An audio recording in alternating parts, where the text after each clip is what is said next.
Sebagai bukti nyata pengembangan program Daya, maka terwujudlah program relawan yang melibatkan partisipasi manajemen dan staf Bank BTPN bertajuk Sahabat Daya.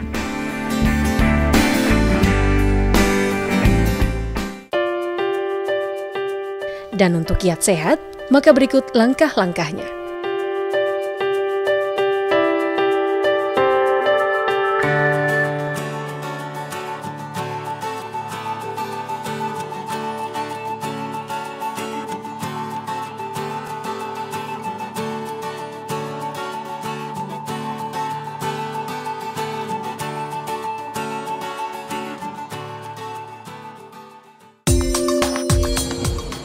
Halo, saya Alia. Saya sedang mengikuti kegiatan Sahabat Daya. Mau tahu seperti apa? Yuk ikut saya.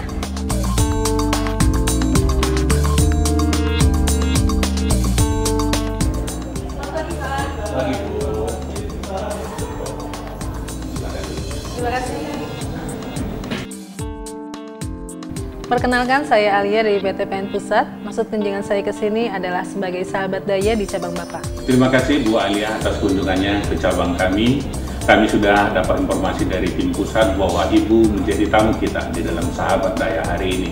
Dalam acara Sahabat Daya hari ini, Ibu wajib memaparkan modul tentang kiat sehat kepada para pensiunan atau purna bakti. Dalam hal acara tersebut, Ibu wajib menjawab akan segala pertanyaan. Kalau ada pertanyaan yang tidak jelas, Ibu didampingi oleh tim dokter kita. Dan kami akan kasih waktu untuk Ibu selama 20 menit.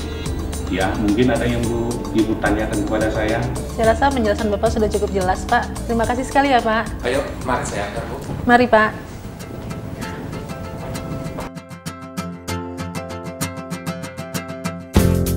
Semangat pagi. Apa kabar?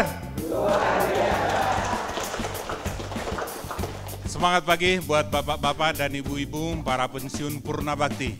Selamat datang di kantor BTPN Bekasi. Pagi ini kita kedatangan tamu, Ibu Alia dari kantor pusat sebagai sahabat daya. Sahabat daya ini adalah dari karyawan BTPN yang ingin berbagi kiat sehat untuk para bapak-bapak dan ibu-ibu. Untuk mempersingkat waktu, saya persilakan kepada Ibu Alia. Terima kasih Pak Dompak. Assalamualaikum warahmatullahi wabarakatuh. Salam sejahtera bagi kita semua. Semangat pagi. Apa kabar? Terima kasih Bapak dan Ibu untuk waktunya meluangkan di pagi hari hadir di sesi pagi ini. Nah, untuk kesempatan hari ini, saya akan memaparkan kiat sehat cuci tangan pakai sabun. Jadi Bapak-bapak dan Ibu-ibu harus tahu kenapa penting kita untuk cuci tangan. Yang pertama, setiap hari tangan kita gunakan untuk memegang benda. Kita beraktivitas selalu menggunakan tangan.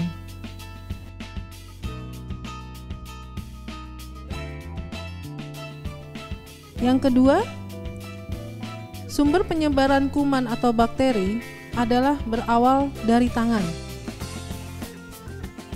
Lalu yang ketiga, tangan itu adalah tempat berkumpulnya jutaan bakteri.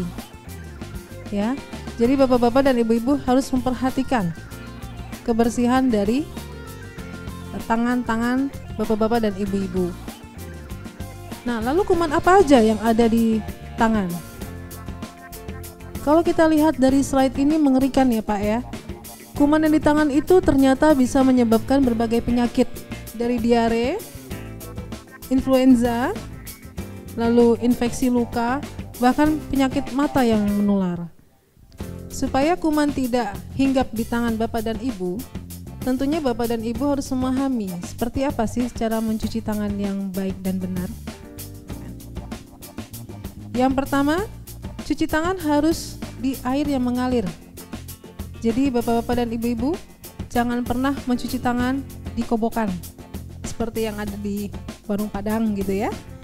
Terus yang kedua, gunakan sabun digosok hingga berbusa. Tidak boleh asal gosok, tapi harus sampai timbul busa. Lalu yang ketiga, gosok telapak tangan, punggung tangan, jari-jari, dan sela-sela di antara jari-jari dan bapak-bapak, ibu-ibu. Terus yang keempat, harus dibilas sampai bersih. Dan yang kelima, setelah dibilas harus dilap sehingga tidak basah. Nah, kita harus memperhatikan kapan saja kita harus mencuci tangan. Yang pertama, sebelum makan. Ya.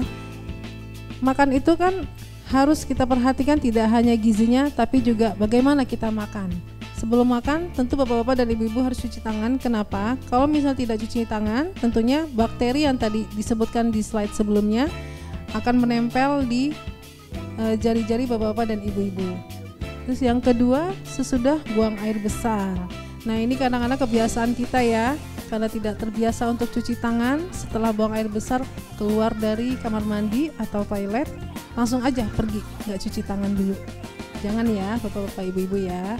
Terus yang ketiga, sebelum memegang bayi. Ini amat sangat harus kita perhatikan. Kenapa? Nanti kuman yang menempel di jari kita itu akan menyebabkan bayinya jadi kena penyakit, bisa kena flu, bahkan bisa diare. Terus yang keempat, sesudah menceboki anak. Sama seperti yang kedua, sesudah buang air besar, tentunya ketika kita setelah membersihkan diri kita setelah buang air besar, kita harus bersih kembali tangan kita dan dicuci pakai sabun. Terus yang terakhir, sebelum menyiapkan makanan, kenapa? Makanan yang akan kita masak, yang kita potong, sayur yang kita potong untuk menjadi makanan kita, itu kan berasal dari pasar ya. Pasar kita nggak tahu seperti apa itu, nggak mungkin pasar bersih. Pasti banyak sekali kuman yang menempel di sayuran. Mungkin dari pemaparan saya tadi ada yang ingin Bapak Ibu tanyakan? Dipersilakan. Ya, silakan Bapak. Terima kasih. Assalamualaikum warahmatullahi wabarakatuh. Waalaikumsalam warahmatullahi wabarakatuh. Nama saya Mardio SB. Ingin menanyakan mengapa harus cuci tangan dengan sabun dengan air yang mengalir. Terima kasih. Terima kasih Pak Mardio. Jadi Bapak dan Ibu, sabun yang kita gunakan untuk mencuci tangan itu akan mengikat kuman yang ada di tangan kita, di seluruh sisi tangan kita. Lalu kalau kita cuci di tangan kita pakai air yang mengalir, nanti kuman-kuman itu otomatis akan turun bersama air yang mengalir. Makanya yang efektif dan baik dan sehat, kita harus cuci tangan pakai air yang mengalir. Jangan mencuci pakai kobokan kalau Ibu dan Bapak cuci tangan pakai sabun. Demikian penjelasan saya. Mungkin dari Dokter Khalik ada yang mau ditambahkan, silakan dokter. Pertanyaan yang bagus Pak ya. Tadi sudah betul yang dikatakan oleh Ibu Alia. Penting untuk memperhatikan cara cuci tangan. Karena kita orang Indonesia ini kulturnya bukan cuci tangan sebetulnya, tapi membasahi tangan.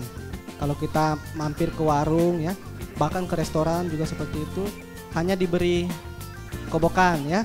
Kita cuci tangan seadanya. Nah, oleh karena itu diupayakan setiap mencuci tangan itu diperhatikan dua tadi, sabun dan air yang mengalir. Jangan lupa airnya juga adalah air yang bersih sehingga bisa membersihkan. Saya kira itu saja tambahan dari saya. Tepuk tangan lagi buat Ibu Alia. Ya.